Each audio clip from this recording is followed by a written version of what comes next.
Olá, tudo bem? Eu sou a Gislaine Espanholo e este é o seu Podnext, em mais um episódio diretamente aqui de Brasília, capital federal. E nossa convidada de hoje, olha só que biografia, foi a primeira vereadora negra de Curitiba, é historiadora, professora e mestra em educação. Já foi secretária estadual de educação do Paraná, também secretária da Mulher Trabalhadora e dos Direitos LGBTQIA+. Também é a deputada federal em seu primeiro mandato, sendo a primeira deputada federal negra do Paraná.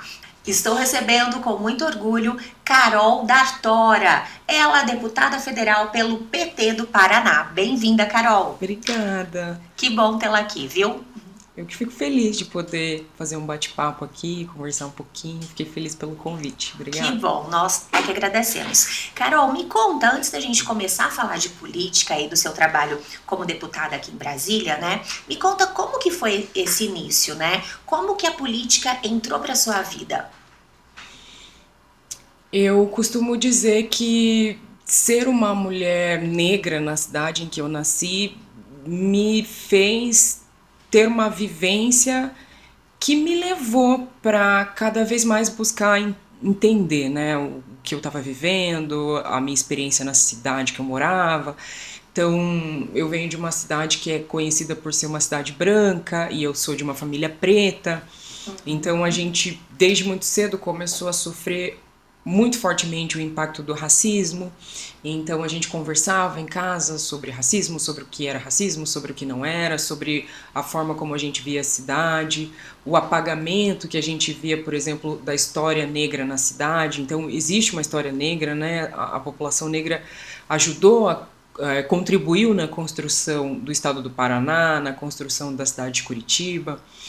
E a gente não via isso demarcado como a gente vê, por exemplo, a contribuição, via a contribuição da população europeia, enfim, né, espanhóis, holandeses, alemães que vieram para a cidade. Isso está muito bem demarcado, tem praças em homenagem, mas a população negra não. Então a gente sentia esse impacto, conversava sobre isso, e isso é muito político, né? Então eu costumo dizer que a Sim. política ela sempre esteve ali na minha casa, a gente sempre dialogou sobre isso. Acho que essa é uma primeira coisa. Eu venho de uma família que já era bastante politizada. E também família pobre, né, de trabalhadores, então as discussões também sobre o preço das coisas, né. Então acho que eu meio que cresci com esse olhar de entender a sociedade que eu vivo. E aí, essa minha experiência que eu digo, né, as dificuldades que eu tive, por exemplo, com o mercado de trabalho, então tinha muita dificuldade de me inserir no mercado de trabalho pela cor da minha pele, tive portas fechadas, oportunidades de emprego negadas, simplesmente pela cor da minha pele, pela textura do meu cabelo, isso ficava evidente, né? Então eu comecei a. Eu quis estudar, quis ser professora, quis estudar história, para entender a história, minha história, a história da população negra, a história do Brasil. Também entendi que dentro da sala de aula eu poderia tratar de temas importantes para transformar a sociedade, poderia, enfim, né, trabalhar a sociedade. Então, para mim, isso já foi político. Eu sinto que já era político da minha parte querer tratar de temas com potencial de desenvolver, transformar a sociedade e mudar a realidade, a minha realidade de vida, né, que teve vários impactos pelo fato de ser quem sou. E aí, trabalhando com educação, trabalhando com esses temas, fui me envolvendo cada vez mais no movimento negro, no movimento de mulheres, no movimento pela educação de qualidade. Então, também, como você colocou ali na apresentação, eu fui do sindicato dos professores, fui da direção do sindicato, lutando também por educação pública de qualidade. Então, esses temas foram me levando para a política institucional, efetivamente. E aí, em 2020, na verdade, um pouco antes, né, houveram várias coisas assim que foram muito marcantes. Em 2014, foi 2014 que a gente teve o assassinato da Marielle? 2014, 2018, né? 2018, o assassinato da Marielle, isso foi muito marcante porque denunciou, por exemplo, como haviam tão poucas mulheres negras na política. Você não era vereadora ainda em Não, Curitiba? não, em 2018, mas já era professora, já era do sindicato, já estava inserida, já era atuante nos movimentos sociais. E uma coisa que eu digo muito, nunca, nós mulheres não somos muito incentivadas, né? A gente ainda tem essa subrepresentação de mulheres em todos os espaços. Sim. Então eu já estava inserida, tinha uma atuação política, assim, não institucional, mas não, ninguém nunca tinha dito assim, ó, você pode ser vereadora, você pode, não, porque é isso, né?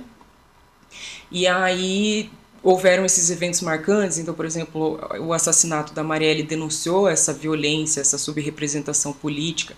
Isso fez a gente começar a pensar, né? Acho que é importante ocupar espaços, né?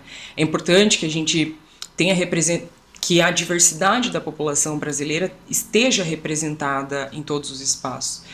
E aí percebemos que Curitiba nunca tinha tido uma mulher negra eleita. Aí comecei a falar disso, fazer essa denúncia e também trabalhar a importância de maior inclusão na minha cidade.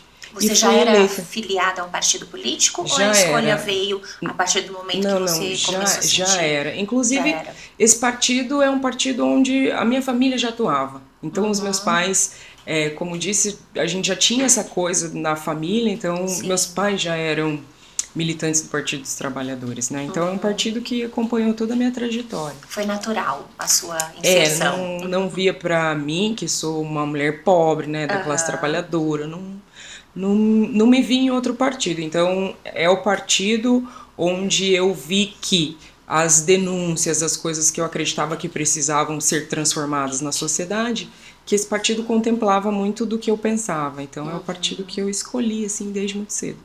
Carol, a gente vai falar sobre racismo daqui a pouquinho, porque sei que é um tema muito forte, né, em toda a sua trajetória política. Mas antes disso, queria falar um pouquinho sobre essa questão da mulher, né? Atualmente, a bancada feminina aqui na Câmara dos Deputados é composta por apenas 91 mulheres. Isso representa menos de 18%, né? Como combater essa desigualdade? Essa desigualdade parte de uma estrutura patriarcal da sociedade, né? Uma estrutura onde os homens ocupam os espaços de liderança e não só, né? As principais profissões. Economicamente, os homens têm os melhores salários mais altos. Então, a gente sofre o impacto de uma estrutura machista. E é isso que o movimento feminista denuncia, né? E é importante também dizer isso, porque a gente está num momento que os diálogos estão tão acirrados e tão dificultados que muitas pessoas confundem feminismo com que as mulheres querem ser iguais aos homens ou querem superar os homens, e feminismo não é isso. Feminismo é uma afirmação política que diz o seguinte: mulheres e homens têm direitos iguais, mas esses direitos sociais. Então, se um homem pode trabalhar, uma mulher também pode trabalhar. Se os dois ocupam uma função semelhante, que o salário seja semelhante. Por que esse salário vai ser desigual? Baseado em quê? No gênero? Então, uma mulher ela tem que ganhar menos que o homem só porque ela é mulher, mesmo cumprindo a mesma função? E é isso que a gente vê hoje. Né? Se a gente fizer uma média, tem estatística que mostra isso, o número de mulheres que desempenham funções iguais às dos homens e o salário é mais baixo, ou que desempenham aquela função e não progridem na carreira, não avançam, não ocupam os cargos de liderança. Então isso é consequência de uma mentalidade e de uma estrutura machista que diz que a mulher tem que ser inferior ao homem. Então o feminismo ele vem como essa afirmação política de dizer: nós temos sim direitos iguais, nós temos sim que ter essa equivalência, né, na sociedade. E aí, para transformar isso, é na educação. É educando desde muito cedo. A gente ainda vive num país que violenta mulheres, que muitas mulheres vivem uma situação de abuso dentro dos seus lares. Como se não bastasse isso, mulheres que carregam duplas e triplas jornadas de trabalho. Então, a gente diz que a gente alcançou algumas coisas já, né? A gente avançou em várias coisas, como, por exemplo, maior inserção no mercado de trabalho. Então, hoje a mulher trabalha, né? Antigamente nem isso podia, né? Não podia nem votar, né? Não podia nem votar, né? Então hoje a gente alcançou bastante coisa, mas também ao mesmo tempo precisa de uma transformação de mentalidade. Então a mulher trabalha, só que aí ela acumula a função doméstica, por exemplo, porque muitas vezes tem um companheiro que não entende que aquelas tarefas também são dele. Ou aquela mulher que dedicou toda a sua vida ao trabalho doméstico, ao trabalho do cuidado, que não é valorizado porque é trabalho de mulher. Eu estava vendo, e pensando isso economicamente, né? Aí você fica mais triste ainda. Sim. Eu estava vendo uns dados que mostraram que o trabalho do cuidado, e aí o que é o trabalho do cuidado?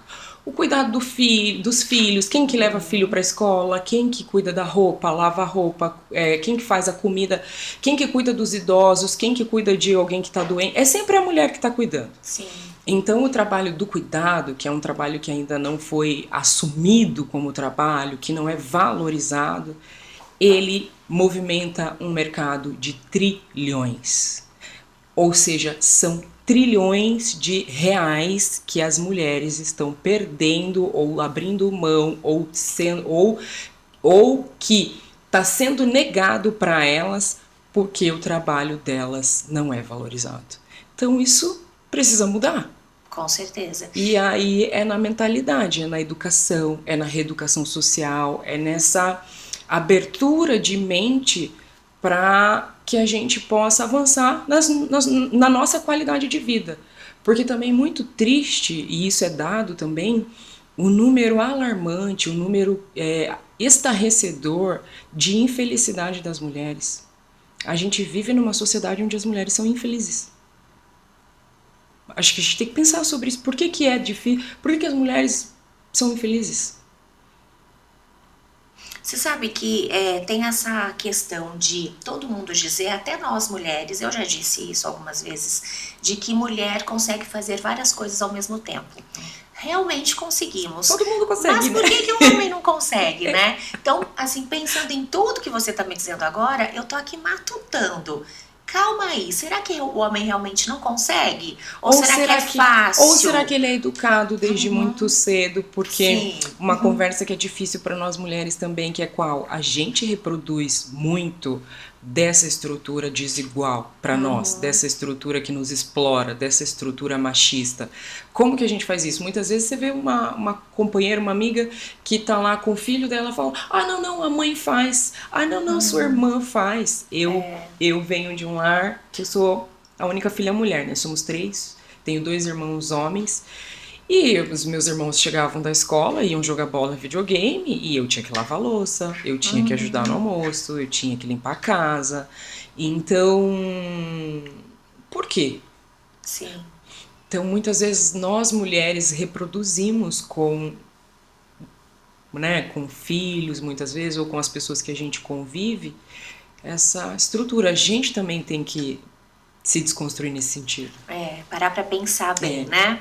Carol, eu até anotei aqui o nome da comissão, uma das comissões da qual você faz parte, né? Que você faz parte de uma série, mas entre elas, a Comissão Especial de Violência Obstétrica e Morte Materna. Eu achei bem interessante porque essa comissão foi no ano passado. Foi no ano passado. É um tema que não é muito discutido, né? Então eu queria que você contasse um pouquinho dessa experiência pra gente.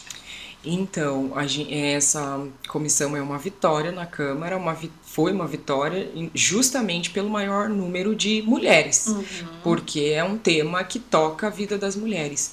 E aí a gente percebeu, né, a gente tem números, o que fez a gente ter que tratar desse tema politicamente, então propor soluções, né, propor leis para acabar com a violência obstétrica, porque também é alarmante o número de mulheres que vão para o hospital num momento de muita sensibilidade ali, né, porque imagina, é o momento do seu parto, você está vulnerável, você está sensível e você sofre violência. né? Muitas mulheres sofrem violência na hora do parto, inúmeras violências. Chega no absurdo de ter mulher abusada sexualmente no momento do parto. Meu Deus. Então, assim, isso é intolerável. Então a gente fez essa comissão para poder fazer essa discussão e também ver as especificidades, né? Então poder escutar as mais diferentes formas de violência e como ela toca também de forma diferente muitas mulheres. Então, por exemplo, a gente perceber que as mulheres negras são as maiores vítimas de violência obstétrica. Porque as pessoas olham, o racismo opera, e eles falam, ah, não precisa de cuidado, ou a gente pode tratar de qualquer jeito. Então, essa comissão tinha esse intuito, né? Fazer essa escuta e fazer denúncia e combater e propor solução para acabar com a violência obstétrica. E tivemos um avanço nesse sentido? Tivemos vários avanços. Hoje a gente tem uma sensibilização grande já. As próprias mulheres, muitas mulheres hoje já vão buscar, né, o acompanhamento ali do seu parto ou acompanhamento ali de todo sua gestação conscientes, né, do que é violência, do que não é violência, porque uma coisa que a gente viu era isso, muitas não sabiam o que era e o que não era violência. Então, por exemplo, médico chegar e falar, ai, na hora de abrir as pernas não estava chorando, agora está sentindo dor, falar, não vou dar anestesia. Nossa. Imagine, muitas mulheres nem sabiam, tipo, ai, nossa, verdade, eu vou ter que aguentar, eu tenho que aguentar essa dor. A mulher pensa isso. Então hoje a gente já tem uma cultura de uma mentalidade mais aberta, né? Até as mulheres com mais consciência do que é violência, do que não é violência. E nessa luta aí que você tem, né, pela igualdade dos gêneros, você também trabalha bastante em relação para que não haja distinção de sexos nos concursos públicos para policiais militares e bombeiros. Como que tá aí essa questão? Isso bem é uma demanda, né? Porque especialmente nessas carreiras, essas carreiras são muito masculinas ainda. Então, o número também de denúncias, de violência e os desafios para que as mulheres possam, de fato, serem inseridas nessas carreiras são muito grandes. Aí por isso a gente propôs esse projeto que a gente espera que avance o quanto antes, né? Porque é isso, as mulheres têm direito a escolher sua carreira, assim como o homem. Sim. E serem remuneradas da mesma forma, de, enfim, poder desenvolver ali aquilo que elas desejam, né? Certo. Então, a gente falou bastante, né, sobre racismo e essa luta e tal, mas você também fala bastante sobre educação, até porque você é uma educadora, né? E então eu queria saber como você analisa a educação brasileira hoje, principalmente a educação básica, né, que eu acredito que seja o início de tudo, né, que é ali onde começa a formação, né, do cidadão que essa criança vai ser. Como você analisa isso atualmente? O Brasil tem muitos desafios com relação à educação, muitos mesmo. E eu vejo assim que a gente precisa de um movimento maior de parlamentares mesmo dispostos a olhar a educação brasileira de uma forma mais propositiva, posso dizer, porque o que eu vejo são figuras políticas, e assim, por que eu estou falando de figuras políticas e educação? Porque os desafios que a gente tem com relação à educação são desafios de infraestrutura. Então, você precisa da vontade de um governante para você construir uma escola, para você adaptar uma escola, para você acessibilizar uma escola. Então, são todos esses desafios. A gente tem hoje escolas com pouca infraestrutura, escolas inacessíveis. Então, tem comunidades que não conseguem acessar a escola porque a estrada é muito ruim. Tem comunidades que não conseguem acessar a escola porque a escola não comporta X números de... Então, assim, a gente tem esses desafios, começando pela infraestrutura, que você precisa da vontade de um governante para resolver. Então, por isso eu falo das figuras políticas. E que Muitas vezes essas figuras acabam vendo a educação apenas como uma pauta de marketing, vou chamar assim, uma pauta de marketing político. Então é bonito falar da educação. É bonito falar, eu vou construir creche, eu vou construir escola. É bonito falar. Mas e na prática, isso está acontecendo? E aí a gente vê que não. Por quê? Eu venho de um estado, vou colocar o meu próprio estado como exemplo, e eu posso colocar tranquila, porque é um estado que é visto como a melhor educação do Brasil. Sim, Paraná. O meu estado do Paraná, ele é visto como o estado que tem a melhor educação do Brasil. Só que qual que é a realidade do todo do meu estado?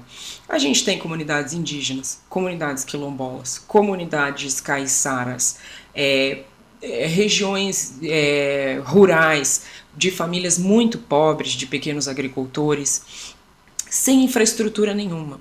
O meu estado é um estado frio, muito frio. Eu sou professora. Eu cansei de ir para dentro da sala de aula, ter que dar aula para criança assim, que não conseguia nem segurar o lápis de tão frio que tava. Aí de família pobre, sem agasalho, sem meia, sem blusa, não conseguia nem segurar o lápis para escrever de tanto frio. Como que você aprende dessa forma? Então, primeiro, tem que ver que as escolas, se você quer realmente ofertar educação de qualidade, você tem que dar as garantias, as condições e as garantias para que a educação aconteça. Então, se a criança não tem condição, um conforto mínimo ali para aprender, esse direito à educação está sendo negado. Como se não bastasse isso, as dificuldades com infraestrutura que existem em diferentes regiões no Brasil. Eu trouxe aqui o exemplo da minha região, que é fria, né? Mas aí a gente tem também dificuldades como, por exemplo, o preconceito de muitos professores. Então muitas vezes uma criança negra vai para a escola e a gente tem relatos de professor que chega em sala de aula e fala assim, você não vai aprender nada porque você é preto, macaco, não aprende. Tem professor que faz isso. E como termos uma escola antirracista? Então, ou seja, quando um professor faz isso, ele está negando também o direito à educação daquela criança negra que foi para a escola para se desenvolver e que está tendo ali sua identidade, sua autoimagem destruída por quem deveria estar construindo. Sim. Então isso também é muito perverso. E tudo isso fala dos desafios da educação, eu só queria falar de mais um desafio, desculpa, já respondo sua pergunta. Imagina. A questão da exclusão digital. Hoje a gente tem um universo que algumas escolas, se você pegar as escolas particulares, por exemplo, o aluno está lá com o tablet, o aluno está lá na internet com acesso a tudo, tá tendo aula numa lousa digital. Enquanto você tem escolas que o aluno que a escola está numa região tão abandonada que não tem nem acesso à internet. E a exclusão digital também é um grande problema, né, da educação. Sim. Então, enquanto a gente não resolver tudo isso, não dá para dizer que a gente tem uma educação de fato de qualidade. E sobre a educação antirracista, ela começa na formação de todas as pessoas. Então hoje a gente fala que a gente precisa de letramento racial, porque o Brasil é um país que aprendeu a ser racista. Por que o Brasil aprendeu a ser racista? Porque nós tivemos aqui mais de 300 anos de um regime perverso que foi a escravização, um regime horrível de exploração, que criou uma pobreza gigante. Se hoje a gente tem uma população que é a maior parte do Brasil, né? População negra é 56% do Brasil, pobre. Imagina, você tem 56% pobre, uma massa pobre. Essa pobreza foi criada pelo regime de exploração que foi a escravidão, que trouxe as pessoas negras sequestradas para cá.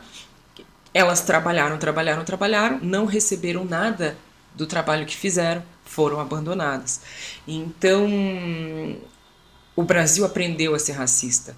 Disso se criaram inúmeros estereótipos racistas. Negro é pobre, então por que não quer trabalhar? Imagine uma população que só trabalhou.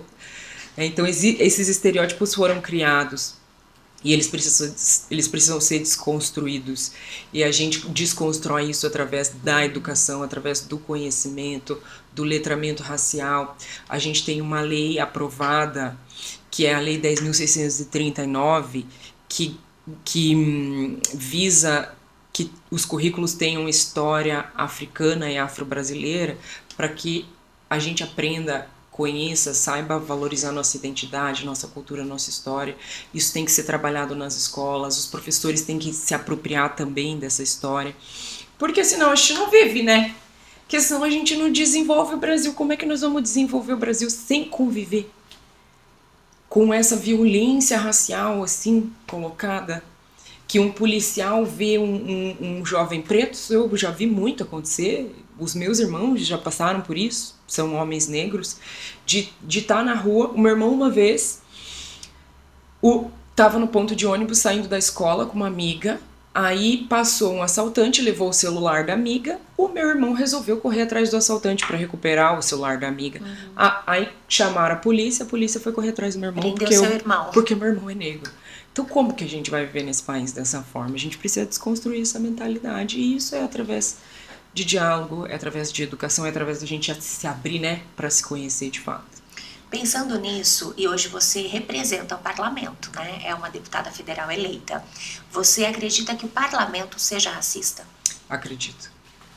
Hoje eu falo isso porque eu tô dentro.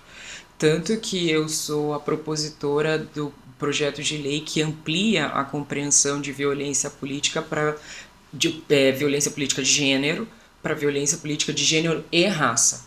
Porque se a gente tem um parlamento, né, se o número de mulheres já é baixo e a gente sabe que a gente tem que avançar no número de mulheres, e nós mulheres somos 51% das eleitoras. E aí, pensando a Câmara, nós somos menos de 18%. Menos de 18%. Então, tipo, só a desigualdade de gênero já é absurdo. Por que as mulheres não estão lá? A gente pode fazer essa pergunta. Por que as mulheres não estão lá? E dessas 91, quantas são negras? Você tem esse número? Tenho. E aí a gente se pergunta, por que as mulheres não estão lá? Porque alguma violência está acontecendo nesse processo que está impedindo que as mulheres cheguem lá. Aí agora você imagina mulheres negras, que somos 9. Das 91 dos mulheres, 513. Dos 513 já é um número bem pequeno. 9. E das 91, apenas 9. Pretas. Meu Deus. Acho que a gente poderia contar, se a gente for pensar colorismo, né? A gente poderia pensar também pretas e pardas. E aí, então,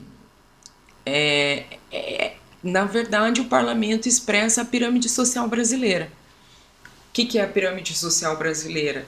Homem branco, os maiores salários, os cargos de liderança.